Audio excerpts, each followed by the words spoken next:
Well, good morning. I am going to teach the class today, and Kevin said I could pick whatever healing story I wanted to choose.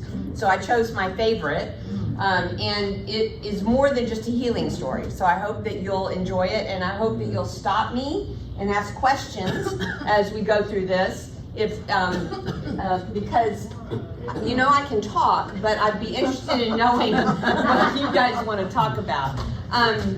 Today, I want to stop and reflect upon the fact that healing, as we know it, isn't always an instantaneous thing. Okay? Every story you've done up till now, this is our 5th class, has been a wonderful piece of scripture where someone needed healing and either Jesus touched them or looked at them or spoke to them, and what happened? Poof, right? Immediately. Well, that's not what's going to happen today. And frankly, when I think about what life is really like and what the life of faith is really like, this story actually speaks to me a little more than the stories of instantaneous healing. So the 8th chapter of Mark, and y'all are just going to have to believe me. You can't really argue with me about this. I mean, you can, but it won't help. Mark has, okay, so y'all are smart. You know this. How many chapters does Mark have? Anyone remember? It's a trick question. Okay, it's a trick question because there are 15 chapters in Mark that have always been there in every ancient manuscript, and then there's a 16th chapter that, if you read carefully in your study Bible, there'll be a note, and it'll say, this chapter didn't exist at the beginning. It seems to have been written later, and guess what that 16th chapter is? The resurrection. Yeah, isn't that interesting? So Mark, the oldest gospel we have, is really only 15, 16 chapters. And it folds exactly in half. It has a first half and a second half. And the 8th chapter of Mark is the hinge. It's the place in Mark's gospel where everything kind of leads up to the 8th chapter. It's the big event where Jesus first is announced as the Messiah, and he makes his first prediction of his death. And everything after the 8th chapter is the march towards what? Calvary. So it's really an important chapter in the book of Mark. And in the middle, right in the middle of the middle chapter of Mark, there's a healing.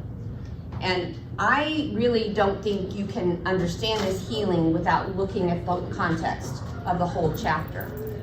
I would be bold enough to say that when any Christian gives their testimony about healing in their own life, it's really hard to do without context, right? What happened, what came before, what came after.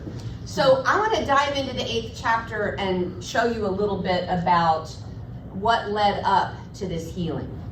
The 8th chapter, as I said, it's the pivotal chapter, and the healing is the pivotal point of the pivotal chapter, and blindness is the metaphor. Now, I know y'all have already had one healing about a blind man in this class, if you've been to all the classes.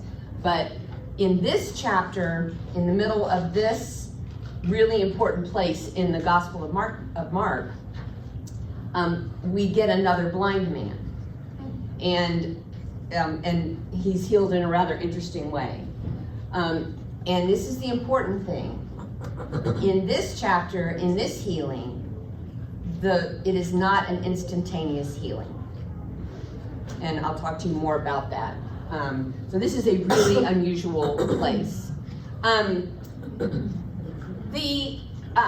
The little town of Bethsaida appears in the Bible 7 times, and this healing is going to be in a place called Bethsaida. If you were to go to this part of Israel today, there is no town today called Bethsaida, and we're not even really sure where it was. We know that it was near the Sea of Galilee on the Jordan River. And so these two places, Etel and El Arah, are the possible locations of the ancient town of Bethsaida. They are both being excavated by archaeologists right now, and it's really kind of fun. If you like to go down a rabbit hole on the internet, it's really fun because they're competing archaeologists trying to basically say, I found Bethsaida. The other ones, no, I found Bethsaida, But meanwhile, they're having all kinds of fun excavating. But this town is mentioned 7 times in the Bible. We have other miracles being performed there in Matthew. The one we're going to talk about is in Mark. And at least in the Gospel of John, it says that Bethsaida is the hometown of Peter, Andrew, and Philip. If you were to, how many of y'all been to the Holy Land? So when you went, didn't you go to Tiberias and Capernaum? Yeah, they're the big, kind of where all the Christian tourists go, right? Really cool seaside town, has some nice resorts. This is where tour groups stay when they go to see, the Sea of Galilee. And Capernaum is a major tourist site where they've uncovered what they think is the synagogue where Jesus first stood up and preached, and where they talk about Peter's house. You may be wondering why you go as a tourist to see Peter's house in Capernaum when the Gospel of John says he came from Bethsaida. Because the Gospels don't always agree, do they? But it doesn't matter. When you're a good tourist, you just enjoy whatever you're being shown. You'll also, as a tourist, be shown a little place right around here where they say the Sermon on the Mount was given, and another little place right down the road where they say the feeding of the 5,000 happened. And you just have to enjoy it. You just have to embrace it and enjoy it, because who knows? But at least no tourist guide is going to take you to a town and say this is Bethsaida, because we just don't know where it is. But see how close everything is. And if you're reading the Gospel of Mark, in the 7th, 8th, 9th chapter, all of the traveling is happening right here. Jesus is just going back and forth in this area, teaching and preaching. So the Gospel opens, by the Sea of Galilee. So the Gospel opens with the feeding of the 4,000. And I'm not going to go over that. I think y'all probably know the story. But they're by the Sea of Galilee, big group of people. Jesus is teaching. You know what happens. And in the Gospel of Mark, it's a pretty big deal. It's a pretty big miracle. It's a big miracle in all the Gospels. But it happens at the beginning of this 8th chapter. In the Gospel of Mark, when it's finished, they have leftovers, right? Leftovers of bread, all that good stuff. Then, right after that, in the Gospel of Mark, the Pharisees begin to question Jesus. And they ask Jesus for a sign. All that happens in the first 13 verses of the Gospel of Mark. So it kind of sets up what we're about to do. I'm starting with the 14th verse of the 8th chapter. Now keep in mind, we fed the 4,000. The Pharisees have questioned Jesus about, give us a sign. If you're really the Messiah, we want a sign. The disciples had forgotten to bring bread. They'd just gone through this whole miracle, and they're leaving, and they forget to bring bread. They had only one loaf with them in the boat. And Jesus says, watch out, beware of the yeast of the Pharisees and the yeast of Herod. Anyone reading the gospel goes, oh, Jesus is talking about the questions that the Pharisees just were asking about, give us a sign, give us a sign, give us a sign. But the disciples don't seem to get it. They turn to each other and they say, is it because we have no bread that he's talking about yeast? And becoming aware of it, Jesus said to them, why are you talking about having no bread? Do you not still perceive or understand? Are your hearts hardened? Do you have eyes and fail to see? And this is probably the important line here. Do you have ears and fail to hear? And do you not what? Remember. What are they supposed to remember? They just saw this miracle, right? When I broke the 5 loaves for the 5,000, how many baskets did you collect? And they said 12. And the 7 for the 4,000, how many baskets full of broken pieces did you collect? And they said to him, 7. And he said to them, do you not yet understand? This is really kind of an important setup. And I hope that what you're seeing is that Jesus, as we move to the climax of the Gospel of Mark, Jesus is making it really clear, no one gets what's going on here. The Pharisees didn't get it. Herod doesn't get it. My disciples don't get it. And I want to kind of connect here that healing and a lack of faith, they're connected often, but they're being connected here. There are 2 kinds of faithlessness going on here. The Pharisees' faithlessness has to do with needing a sign. Come on, Jesus, do something special for us, right? To show us. The disciples' lack of faith has to do with they can't see what's going on in front of them. They can't understand. Both of those, both of that lack of faith is brokenness, is in some way in need of healing. It kind of reminds me of the old story of the Emmaus Road, where Jesus is walking with disciples, right? And he's explaining the gospel to them. He's like telling them everything that, they've ever would need to know about God in the Old Testament. And their eyes are not opened until when? Until he breaks the bread, right? Same kind of thing. Now we come to the healing, okay? The 22nd chapter of the 22nd verse of the 8th chapter. So they come to Bethsaida, and some people bring a blind man to Jesus, and they beg Jesus to touch him. Now, y'all been doing this class long enough. Why do they want Jesus to touch the blind man? To heal him.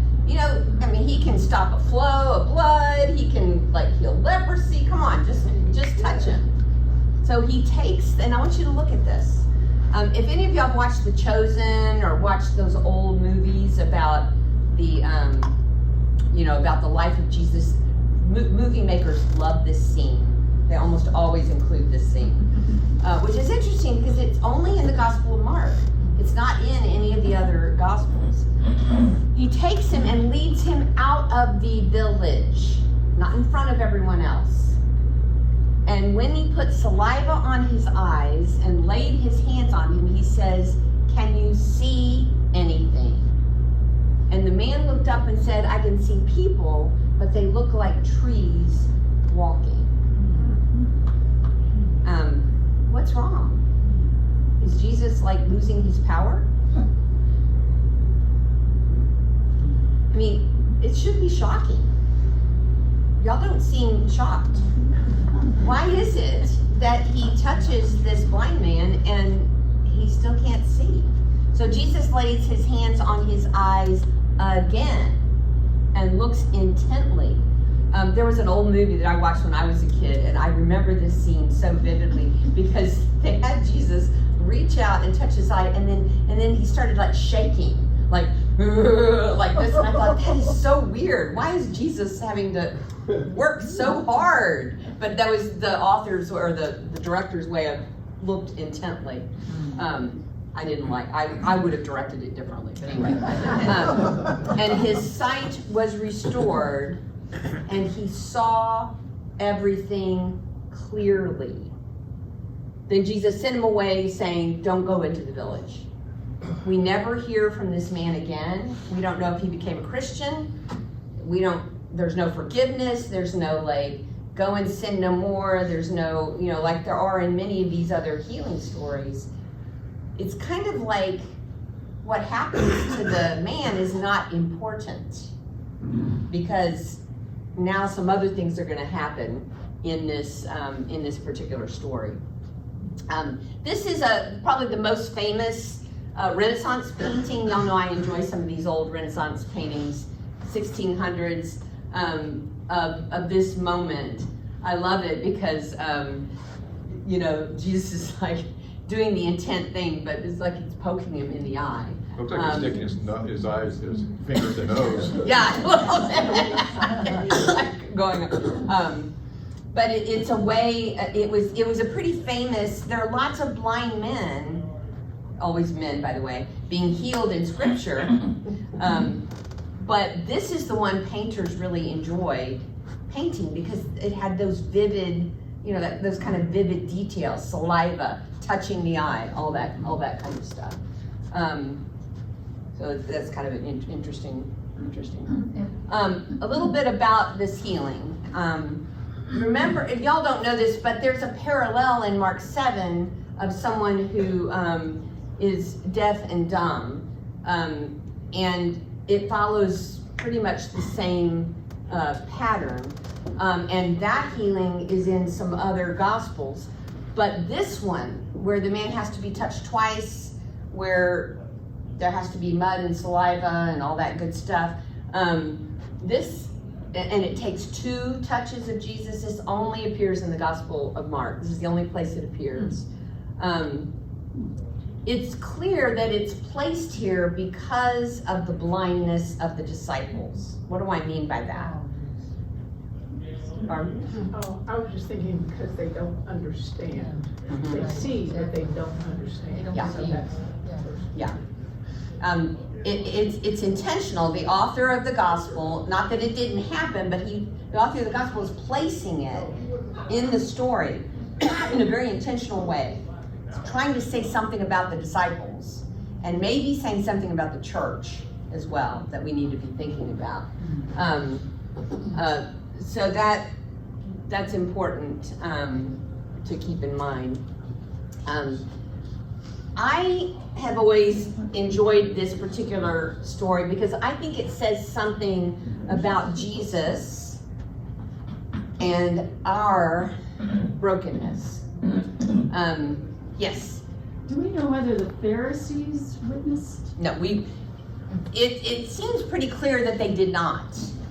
One of the things about the Gospel of Mark is often these very important moments, he takes people out of the city, away from the crowd, and it's not for public consumption because it's not time for everyone to know.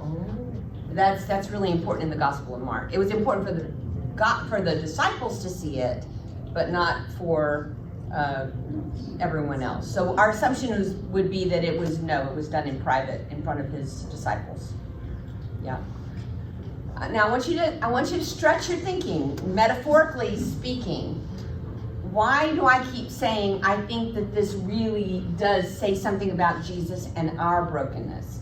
Why would this come to be so meaningful for me and many other people who have experienced healing, but not in an instantaneous way? Not in an instantaneous way. Think, for example, about a relationship, a troubled relationship, where reconciliation happens. Does it happen like this? Absolutely not. How about someone who suffered severe abuse as a child or a teenager or whatever, someone who suffered abuse at any point in their life? Does healing happen instantaneously? Absolutely not. And grief. Tell me about grief, because you've all been through grief. Does grief just get healed? No. Like instantaneously? Like if you wake up one day going, oh, that's over? No, absolutely not. But healing still happens. And for me personally, this is just my personal journey. I can't speak for other people, but for me on my personal journey of healing, and I'm talking about those deep things that you work on for years and years and years. The idea that Jesus didn't leave that blind man while he was still seeing people walking around like trees. You know, Jesus didn't say, okay, well, that's about as good as we're going to do. Good luck to you. At least you're not going to trip over everything anymore, right? No, I mean, this picture is the picture of a Jesus who stays there. And who, if you think metaphorically about the touching as grace. Grace upon grace upon grace, touches of grace upon touches of grace upon touches of grace. We're all old enough that we could probably, each of us in our own lives, think of something that has needed healing, maybe still needs healing, that there have been moments, multiple moments of being touched by grace that have helped that process. Does that make sense? And this story stands for that, for me. And I know it's a story about a blind man and it was 2 touches, but metaphorically speaking, this is as meaningful to me as the woman who reached out and got instantaneously touched, healed. That's a story of taking the leap of faith and reaching out to Jesus and receiving because of that. This is a story, this guy didn't do much, right? He was brought to Jesus by others. I mean, he wasn't standing there going, Jesus, Jesus, help me, help me. He was brought to Jesus by others. And by nothing that he did or deserved, right? Jesus cared enough to keep at him and to keep giving grace and mercy. To me, that has been very meaningful in my life. I've preached a lot of healing services back in the old days when we used to do that on a regular basis, and this would be the passage that I would use, saying, we're all in a process. It isn't instantaneous. We all need multiple teachings. So I think this says that Jesus stays with us and sometimes comes very close to us in our broken places. Does that make sense? Y'all are so agreeable this morning. You're all like, yeah. We're not making such sense. I'm making such sense, that's right. This also begs the question, what does this say about how we pray for healing? Right? And I don't mean to be, I would never judge another person's prayer. Prayer is prayer, right? We all have our own prayer life. We can pray any way we want. God's going to listen to all God's children, no matter how we pray. But it is because I'm often asked to pray for people and with people. I have to think about it a little bit. And it has made me a little loath to pray, assuming that healing's going to be instantaneous for people.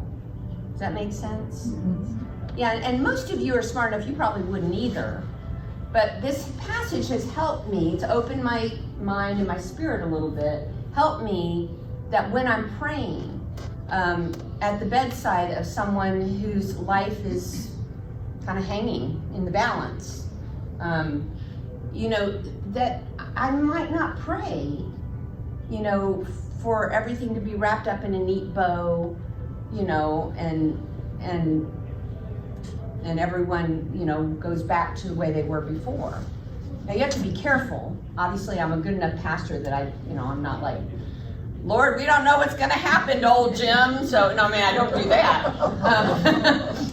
That would be bad. But to open up in prayer the possibility that healing might come in many ways. It might come in God's time, not our time. That it might not look like what we think it needs to look like. And I've been with people in situations like that where we have prayed, and it has been helpful because what we want and what we get are not always the same, right? Yeah, but you're sort of going against what you see Hollywood do, or you hear Baptist healing services do, where they pray, come on up here with your crutches and touch you, I'll touch you, and you'll be healed just like that. I'm not a Baptist, so yeah. But it seems like we have this false narrative going on, so you can be healed automatically if you just have the right preacher and the right prayer going on. Yeah. It's prevalent in our society. It's very prevalent, and we're also a pretty instantaneous society. I mean, we want to see things, turned around, and that's a really good point. And I mean, I couldn't do that. I mean, I have seen miraculous instantaneous healing. I've seen it. I've never prayed for it. And I don't know how to explain that. But am I going to be judgmental if someone does? Probably not. I don't want to be, you don't manipulate people, right? You don't want to manipulate people. But, you know, that kind of prayer assumes that God's not been with the person with the crutches for the last 10 years doing stuff, right? That now that we have this prayer and this pastor, God can do something. I don't know. What do y'all think? What I don't like about it is it shows that certain people can manipulate God to do their, and God's not to be manipulated. God is not to be manipulated. Yeah, I would agree. God is not to be manipulated. Yeah. And I think our vision of healing is pretty small. Our vision of healing is pretty small. You know, healing in general, I mean, the bringing together of that which is broken, the making whole of that which is not whole. We can label it as human beings very well. I want the disease gone. You know, I don't want anyone to die. I don't want anyone to get sick, you know. And healing might be much larger than that. It might be bringing peace to a situation where there was no peace. Death, can I say it? It can be a healing. It's sometimes the only healing that is available to the person we love. No one wants to hear that, but it's true. And so it changes the way I pray. And sometimes there aren't words, you know. Healing prayer doesn't always even have to be about words. Don't disagree with me. You can disagree with me. No one disagrees with me? Yes, Chris, disagree with me. No, I agree. Like what you said, the healing can be different than what we consider. Say you're blind, per se, in this situation, and Jesus comes to heal you, but he doesn't heal your blindness, but he heals your ability to deal with it. Or your perception, or your, yeah, that's very true. I have had a lot of colleagues in ministry come to, this is when you know you're getting old, right? Is when, you know, 40 and 50-year-old colleagues are like, oh, you're so old and wise, tell me what I should do about my job. And you're like, I'm really not that old. Oh, I guess I am. You know, but I'll have young colleagues in ministry, you know, say my career has gotten off track. You know, I've gotten into this kind of ministry and I want to get back into the church. I want to be a big preacher again. I want to do, you know, having this sense of I need my trajectory of my vocation, you know, my calling healed. And it's always an uncomfortable conversation, but to say, well, is healing really going back to being the pastor of a big church again? Or is healing being able to hear God's call, doing what you're doing now? You know, that God's not done with you, and it's not about, you know, going back to the past. It's about moving in the future. And you guys could put in other, I mean, I just happen to know more about ministry than other things, but you know, people go through these things all the time, where they want things restored to the way they used to be. And they see that as a healing. You know, they got fired by some boss and it broke up their career, right? And they want that healed. They want that answered, right? And healing might be, I've got a new calling. I've got a new way of thinking about my career, you know, that kind of thing. So, I think I had one other thing. I'm going to come back to this faith thing, because we need to move on and see what happens next in the 8th chapter of Mark. This is kind of the pivotal moment in Mark. Right after this happened, Jesus goes with his disciples to the villages of Caesarea Philippi, and on the way, he asks his disciples, y'all know this particular passage. This is the big lectionary passage from the 8th chapter. He says to them, who do people say that I am? It's like he's testing out their sight. So what is their sight? What is their understanding? They say John the Baptist, others Elijah, and still others one of the prophets. And he asks them, but who do you say that I am. And bless his heart, there's Peter. And he's like that kid in the back of the room who never gets the right answer, and this is his moment. He stands up, he's got his hand waved, and miracle of miracles, he has the right answer, finally. This is the first time in Mark anyone calls Jesus, "You are the Messiah."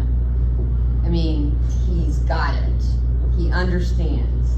And Jesus orders them not to tell anyone about him. Now that's the messianic secret in Mark. Y'all know about that.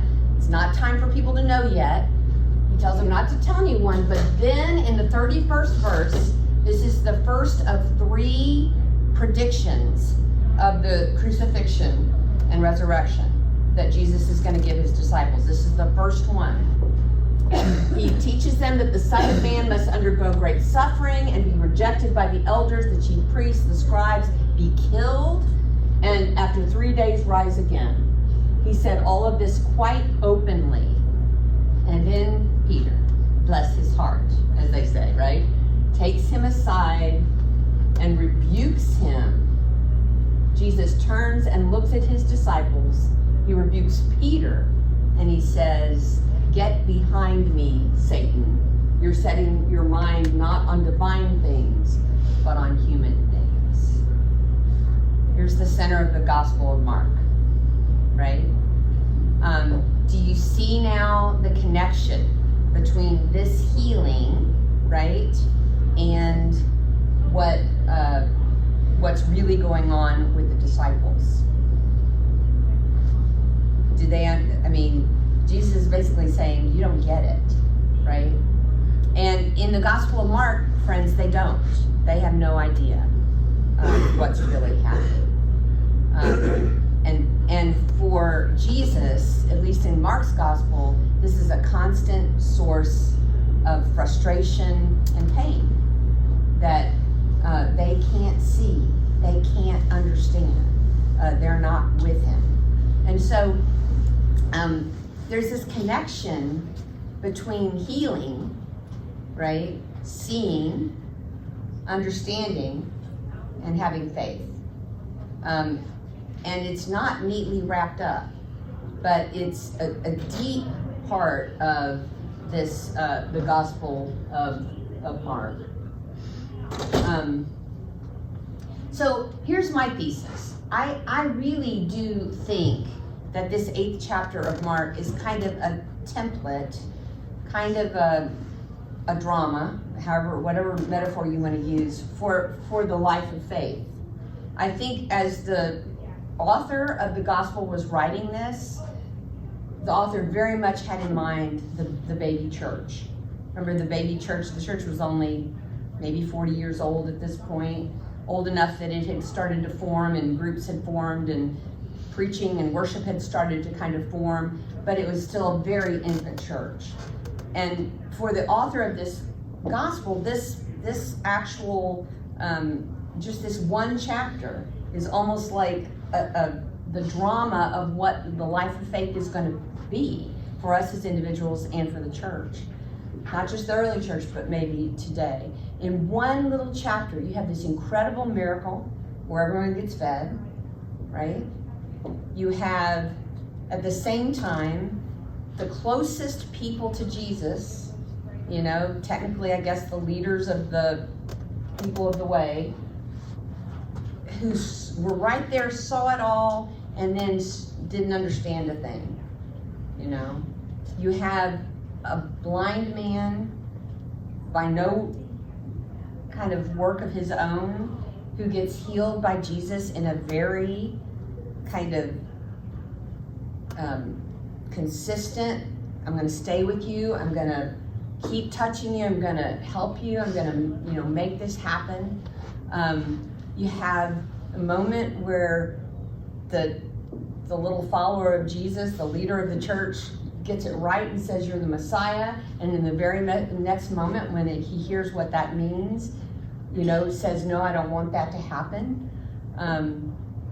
This kind of tug, this push and pull of faith, understanding, lack of understanding, brokenness, I mean, it is so clear in this one chapter that the life of faith is not going to be, now we don't believe, poof, now we do. Now everything's awful, poof, now everything's great. What we have is a drama or a template of, for lack of a better word, Lord, I believe, help my unbelief. That's the template. Lord, I believe, help my unbelief. Or faith. This is more reform. The theologians from our traditions called it faith seeking understanding. That we have faith, but it's never full. It's always seeking more understanding. Does that make sense? That's kind of the template.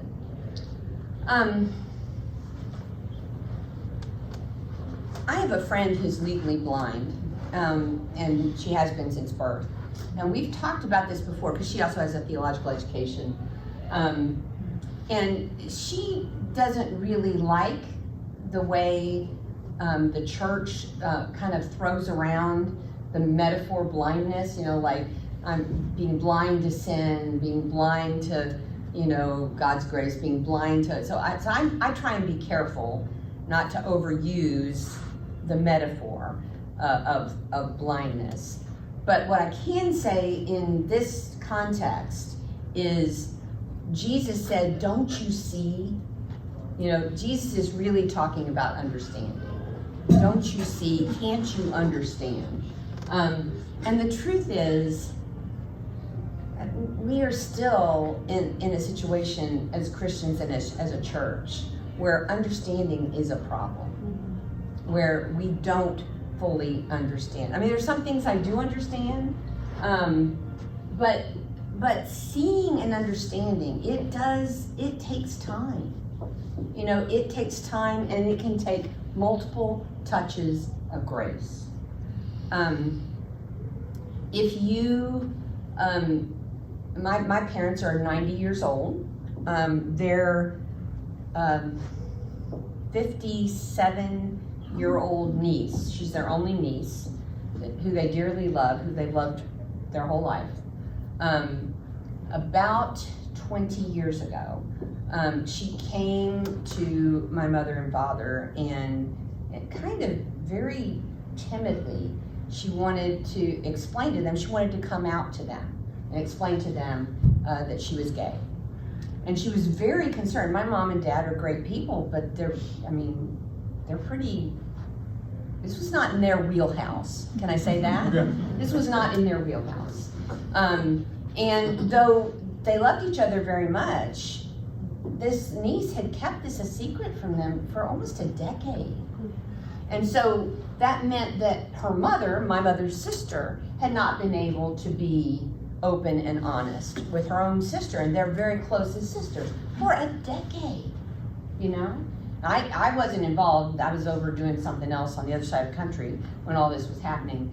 But it was quite a moment. Can y'all imagine? I mean, it was quite a moment of the family having to say, we can pretend this isn't happening, but let's have a talk.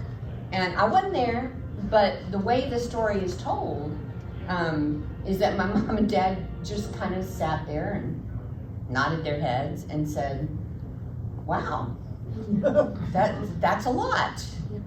And then they said nothing else. And now my cousin and I talked about it, and she said, I finally said, so, and your mom and dad said to me, so you're our precious niece and we love you. We'll figure the rest out. I was very proud of my parents. But it wasn't an instantaneous thing. My mom and dad had to go think about this for a long time. They had a lot of discussions with a lot of people, including the pastor at their church in Houston. But there were multiple touches of grace in my cousin's life, in my precious aunt's life, in my mother and father's life. And And over time, you know, there was reconciliation and healing. Not that there was ever anything broken. The brokenness was the fact that no one could share and talk and be honest and real with each other. Now, I don't, you know, y'all can deal with this in your own family in your own way, but my experience in my family was that this was one of those experiences of multiple moments of grace and understanding that took time. I mean, these things just take time. I would say the same with people who are recovering addicts or recovering alcoholics. Everyone has a different story, and many point to a moment when healing began. Okay, it might have been, I mean, I don't know, y'all have heard these stories. It might have been the moment when they first went to AA. It might have been the moment when a loved one finally had an intervention, whatever the moment. But they'll also tell you the healing was not instantaneous, that there were multiple touches of grace. And if you know an addict or an alcoholic well, they'll tell you that that is a touch that has to happen every day in their life to stay sober or to stay clean, right? Those are just some examples. I could give you many. People who suffer a horrible trauma, whether it's a death, whether it's abuse, whether it's a natural disaster, you know, many kinds of trauma. You don't heal, right? Like instantaneous, but there are touches, right? These touches of grace that bring healing. And sometimes that seeing and understanding, it takes decades, just decades to be able, and you may not even be able to express it to others, but you know, because when you get in the situation again, or when it comes up, or when you get an opportunity, you recognize that you're seeing, you're understanding things in a new way. Does that ring true with you guys as well? And I told you about our theological, our kind of theological understanding in the Reformed tradition that faith is never really finished. Just like healing, if y'all want my honest opinion, it's never really finished. You know, I'm always a little nervous when someone tells me they've been completely healed of their bitterness, or completely healed of their grief, or completely healed of their unforgiveness. I mean, I take people at their word, and obviously something important has happened, but what I know is most healing, especially of deep things, is a lifelong pursuit. Someone disagree with me. Yes, thank you. I don't disagree, Stacy, but I think it speaks to the need for other believers around you when you're experiencing something that's Say more, difficult. yeah. I made a decision early years ago that I would never do what ultimately I had to do. And I came to that decision because I was vulnerable enough to put myself in front of other believers. Not many, but a few. A few that you trusted, yeah. And I said, I'm really struggling with this. I said, I would never do this, but I think for the benefit of the people in the next generation, I need to do this. And I don't want to do this. Or I have seen somebody struggling with addiction, Yeah.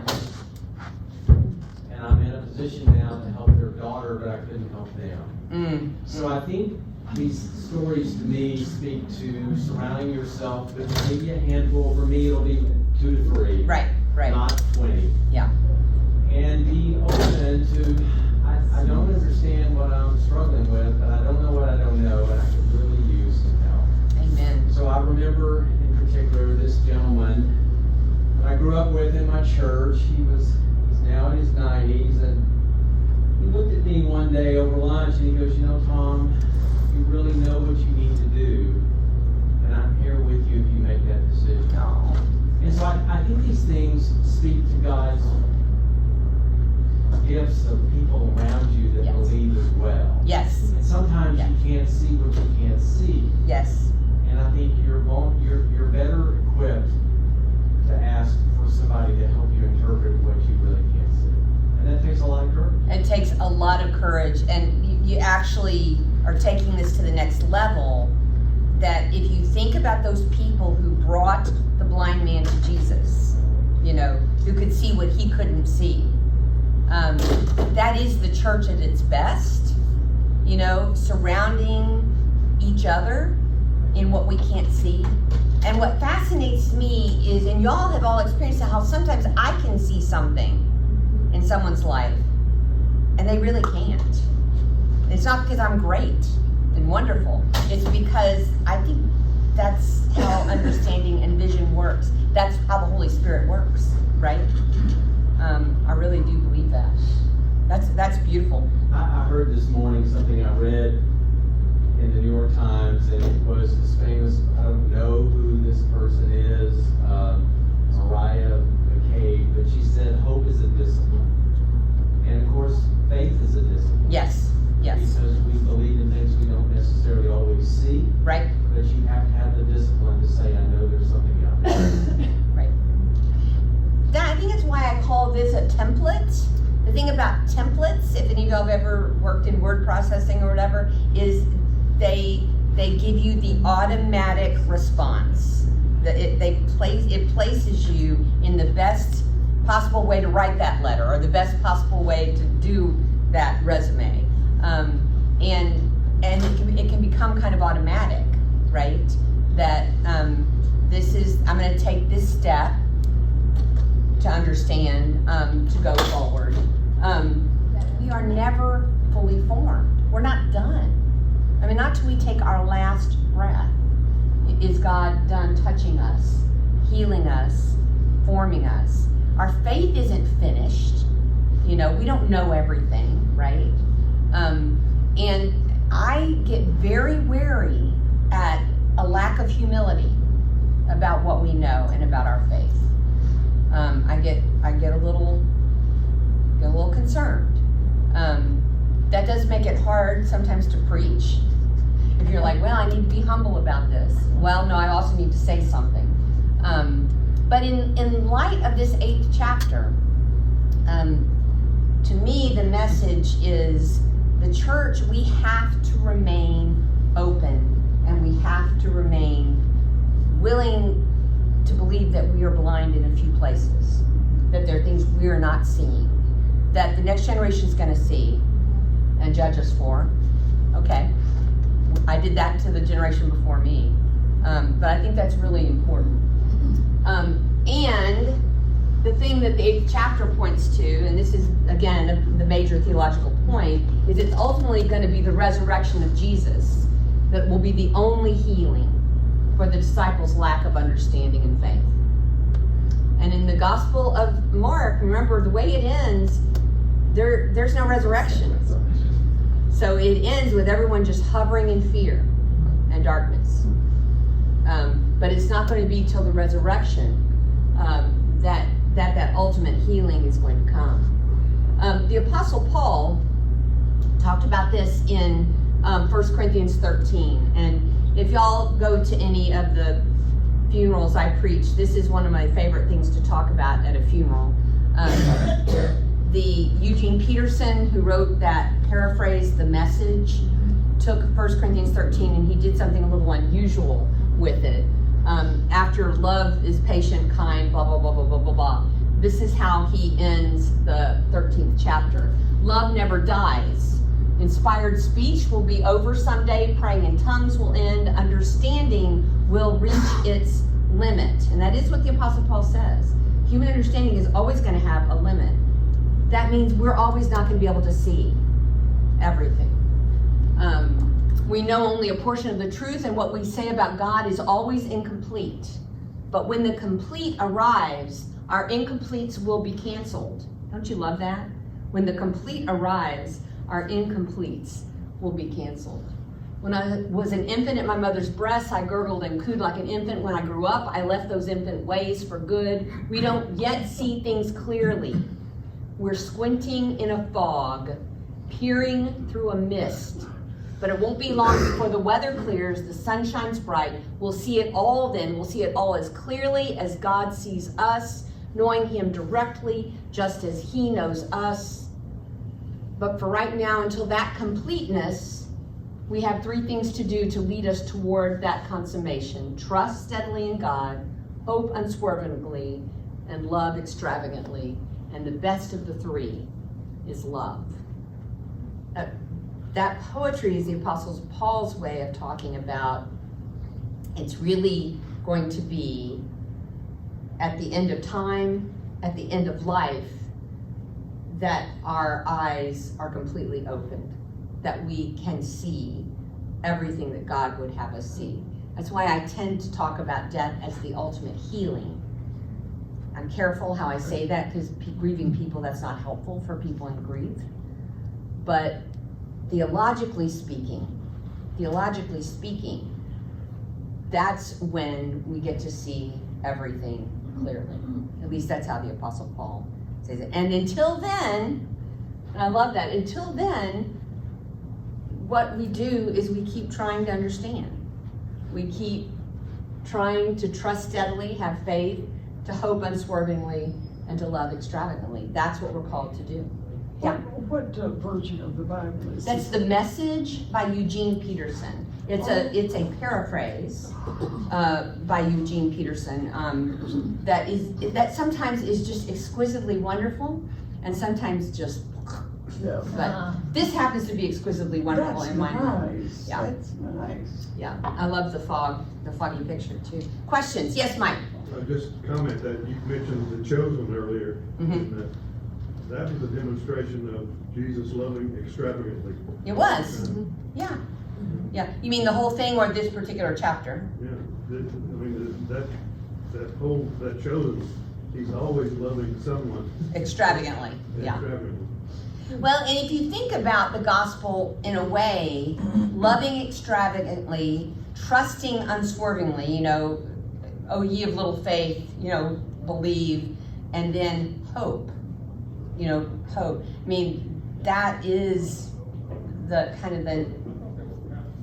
is the gospel in a nutshell, as the Apostle Paul says. It's also what we have to hang on to when we can't see things clearly, which is going to be our whole lives, right? There's nothing sadder than people who believe that they can see everything clearly. That's when we get in trouble. That's when we get in a lot of trouble, right? Well, I pontificated long enough, but I appreciate y'all listening. This is really my very favorite healing story in all of Scripture. So thank you for letting me share it. Thank you, Kevin. This was not the one Kevin wanted me to do, but he was very kind. He said I could do it. So It was wonderful. I've been biting my tongue not to argue with you. you want to argue with me? Well, you get next week. Go ahead and argue. Well, I want to point out a couple. One, the man makes no effort to see Jesus. Jesus never talks about his faith. I love all the faith stuff, but Jesus, it didn't have anything to do with his faith at all. No, it had to do with the disciples' faith, not his. Maybe. Yeah. I don't know. It's a real oddball story. It is an oddball story. And also, obviously, the saliva. Yeah. This was very common. It was considered a medicinal cure for all sorts of eye problems. Yeah. Even so much, the emperor in Jesus' time, there's a story of him spitting on people to cure them. To cure them, yeah. So there's all these weird allusions to Very this weird. very sort of common practice of healing that usually when we see Jesus healing stories, he's not doing what's common. It's just, just touching. But this is like very mundane in a weird way. Very mundane. Yeah. None of the other stories touch. But Yeah. And it's not in any of their gospels. right, yeah, Which it's makes the oddball. me It's the believe oddball. it was placed here specifically because of the problem with the disciples.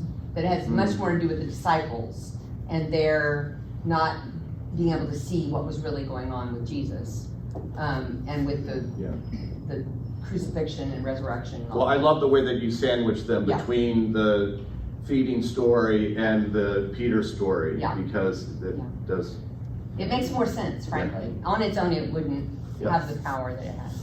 Well, he'll talk more well, about we'll that. wrap it all up, we'll explain everything next week. You will all be Thank you, healed. guys. You'll all be healed.